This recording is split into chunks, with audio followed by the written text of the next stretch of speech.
India's COVID-19 tally crosses the 19 lakh mark, but the number of active cases fall by 54 in 24 hours and recoveries rise by over 51,000, making it the biggest single-day gain. The number of deaths rise by 857. The Supreme Court hears the PIL seeking a cap on pricing of COVID treatment in private hospitals. The centre says that this decision should be left to states, but private hospitals say they are against the price caps for patients with insurance as well as comorbidities. In the Bhushan Par case, banks tell the Supreme Court that JSW Steel is misusing the ED investigation into Bhushan Par to avoid the implementation of the 19,700 crore rupee resolution plan. SC to hold the final hearing on the 8th of September. And the RBI's Monetary Policy Committee is in a huddle and the street is divided on the outcome. CNBC TV 18's poll among economists and bankers show 50% expect a quarter of a percentage point cut in the repo rate to 3.75%. The other 50% believe inadequate transmission may cause a status quo.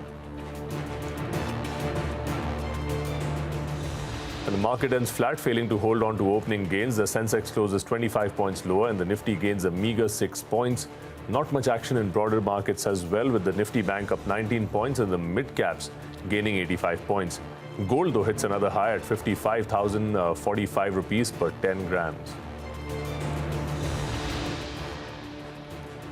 And the heaviest rainfall since 2005 continues to pound Mumbai. Road traffic disrupted as several trees get uprooted.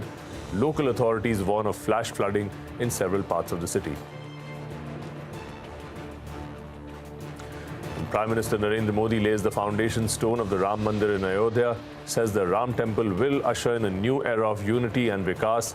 175 people present at the ceremony, including RSS Chief Mohan Bhagwat, UP Governor Anandiben Patel and Chief Minister Yogi Adityanath. Lebanon's capital Beirut wakes up to devastation after a huge explosion kills 100 people and wounds more than 4,000. Rescuers continue to search for victims. The blast also destroys silos containing 85% of the country's food grain reserves. The city's governor says half of the city is damaged.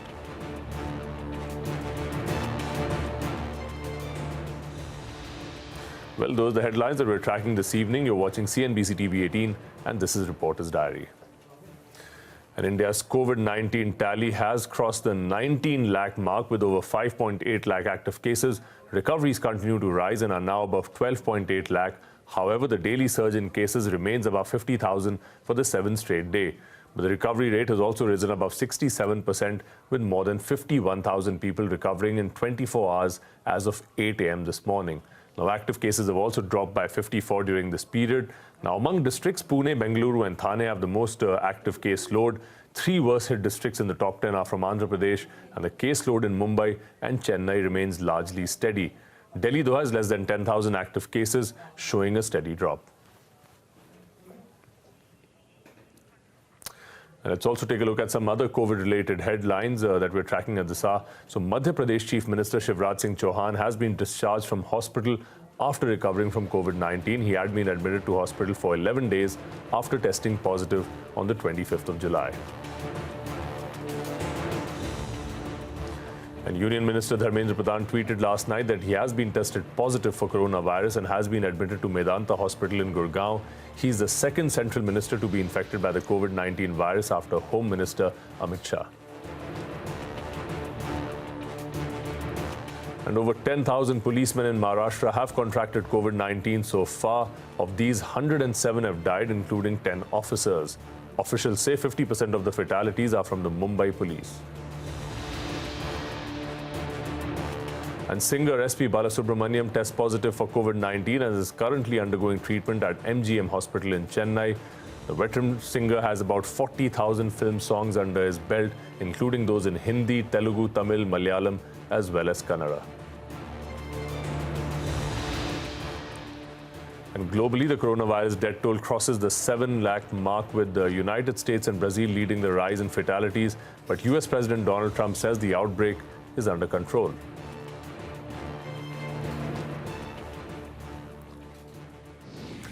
Back home, the Supreme Court today heard a PIL that sought a cap on the treatment cost for COVID-19 at private hospitals.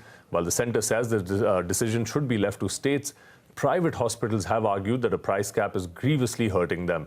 They also oppose the capping treatment capping the treatment costs for patients who have been covered under health insurance or those who have comorbidities. Now, at least 10 states, including Maharashtra, Delhi, Karnataka, Rajasthan, Chhattisgarh, as well as Telangana, have set a ceiling on treatment costs, though the rates are different in each state. Now, the Supreme Court is going to hear that case again after 2 weeks. And we spoke to Sunita Reddy of Apollo Hospitals, Ashutosh Raghuvanshi of Fortis, as well as Dr. Alok Roy of the Medical Group of Hospitals on what they think of the price cap for COVID-19 treatment at private hospitals. Let's hear out what they have to say. So yes, I think these price caps in some way are self-defeating. But having said that, I think most of the cases, we've already done quite a few cases.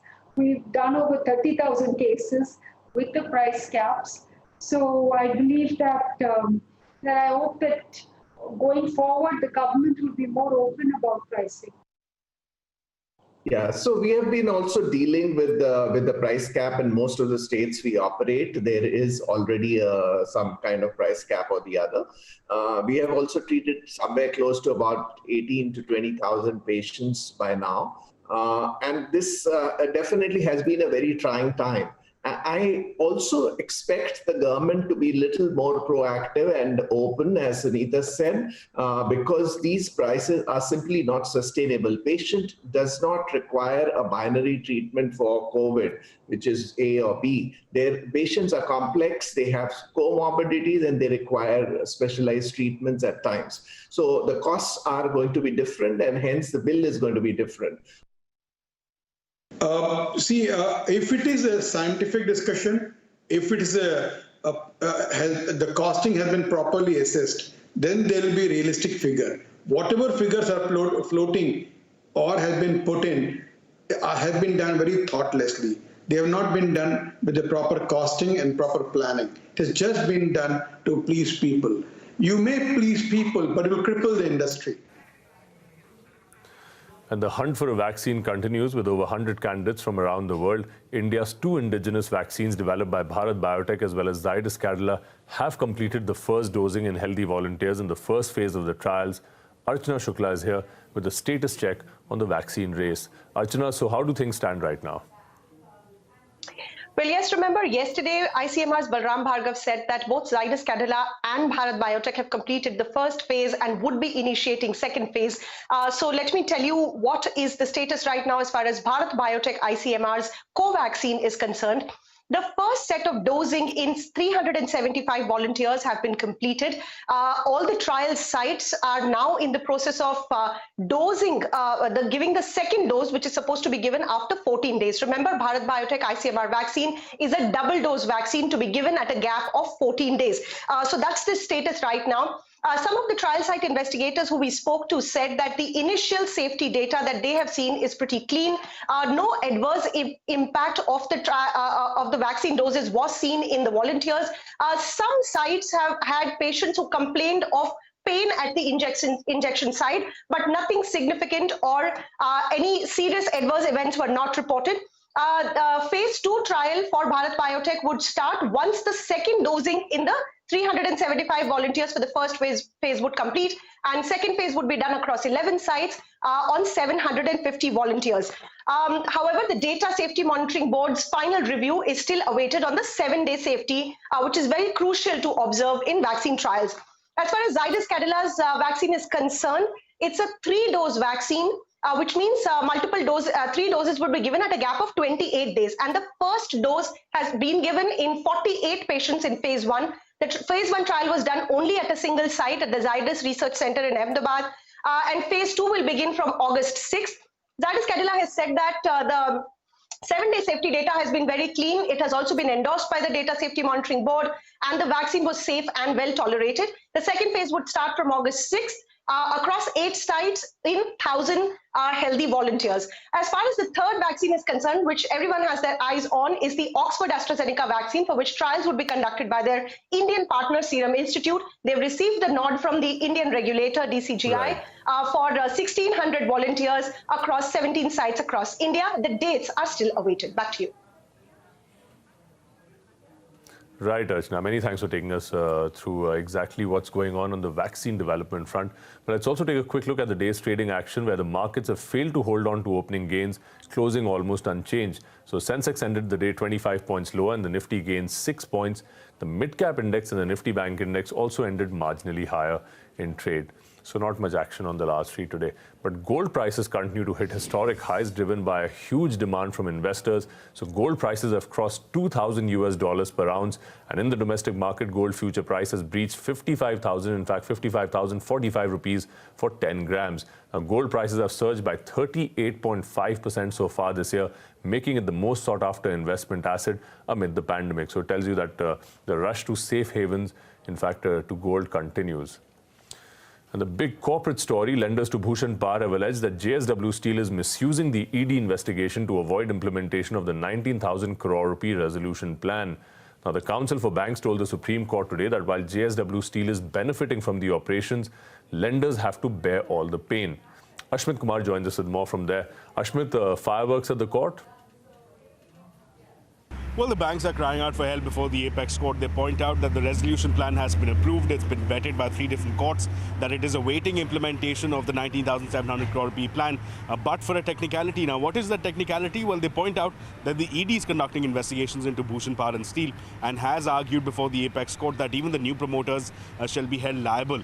Now, that is the core point here. That is the technicality. They point out that this technicality is being misused, is being taken advantage of by JSW Steel to ensure that the resolution plan of 19,700 crore rupees is not implemented. That end result, what banks have pointed out, is hurting that JSW Steel is benefiting. They're benefiting from Bhushan Power and Steel's interim income. But the only party that is getting hurt here is the banks, and public money is at stake here. They point out that the banks, other than the 19,700 crore rupees, is also losing out on interest income now. JSW Steel did not take it lying down. JSW Steel, represented by Harish Salve, argued before the apex court that the banks may have made an error in lending out to Bhushan Power and Steel, but it is not for JSW Steel to pick up the tabs. Now, on the back of that exchange, the Supreme Court has concluded that there is need for further deliberations, further detailed arguments to take place, and for that, it will be taking up the matter in the first week of September. Back to you. Right, Ashwin. Many thanks for getting us all those details. Now, the 3-day meeting of the Monetary Policy Committee is currently underway, and a decision is expected tomorrow. The street, though, is divided right down the middle on what decision will the MPC arrive at. So 50% expect a rate cut and the other 50% expect a status quo. But 70% expect a 50 basis point cut sometime in this cycle, while the remaining 35% expect a 25 basis cut in this financial year. And this is also the last meeting of India's first ever Monetary Policy Committee. Lata Venkatesh is here with a report card. Well, this month is historic because the 4-year term of the first ever Monetary Policy Committee comes to an end. This is important because until 4 years ago, the governor alone was deciding the interest rate in the economy, the repo rate. In 2016, this MPC was appointed with 3 external members who would decide which way the repo rates will go. So that first term of this committee comes to an end. It's important. What we're trying to do is to analyze its performance. The first part that hits you is that actually, as the term comes to an end, the MPC has become irrelevant. Why? Because the most important rate, the repo rate, is not the overnight rate anymore.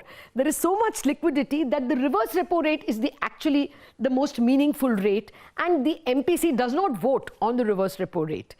The other reason that makes the MPC kind of less effective is that its mandate was to keep inflation under 6%, but for the last 6 months of the MPC's term, inflation has been averaging 6.5%. But that said, you will still have to agree that the MPC had some achievements, because it is not the MPC's fault that inflation is higher, or it could not concentrate on inflation. Much of it was because of the pandemic. Because of the pandemic, the Reserve Bank had to give more attention to growth and put a lot of liquidity to help the system. Also, the MPC came at a time when there were too many NPAs in the system. So banks wanted lower deposit rates but would not lower lending rates, because with that margin, they could provide for NPAs. Also, the Reserve Bank had to resort to a lot of surplus liquidity to push down yields in the economy. That also made the repo rate a little ineffective. So it's not really the MPC's fault, it's the situation in which it came. But look at the achievements. CPI has to be between 2 and 6% was its mandate. It was for 39 of the 46 months when it was in existence. It has achieved its target. Also, inflation became an important factor in policy making for the government. The government did everything it could to at least give the optics of fiscal restraint. Again, the Monetary Policy Committee was a very independent set of people. Nobody pointed a finger that they were influenced by the government, and the voting proved it. You know, only 9 times there was unanimous vote, 23 times there was split vote, indicating that there was a healthy disagreement and debate within the MPC. It also performed the important task of ring-fencing the governor. You know, previous governors, Dr. Subba Rao, Dr. Rajan, Dr. Reddy, were all influenced, arm-twisted by the finance ministry. In this case, since 6 people were deciding, nobody could influence them much. Also, I think a big achievement of the MPC was that they gracefully accepted when the repo rate was no longer that relevant, or when inflation itself was not the key goal for the economy. When you have an epidemic, you don't look at these things, you have to look at survival first, and they took their irrelevance very gracefully. Now we have to look at the way forward, because this committee's term comes to an end, and the framework also is valid only till March 21. It's a 5-year framework. When it is reviewed, and RBI has set up a committee to review it, a lot of things will have to be tweaked. First of all, the internal committee and public intellectuals will ask whether the repo rate is really effective in controlling inflation. And look at our inflation. It is basket is full of food and fuel, and both these are actually administered prices. Fuel prices administered by the government. Pushing up the repo rate up or down is not going to bring down fuel prices. Many of the food items are also subject to PDS prices, MSP prices, all administered prices. The fisc is very dominant in India. It owns the banks. As well, it is the dominant issuer of debt. What is the bond market? It is the government securities market. So, because of this fiscal dominance, the effectiveness of the MPC and the market mechanism fails. Even the world is moving towards it. So when the new MPC framework is debated, all these points that the current MPC brings to the table will be debated.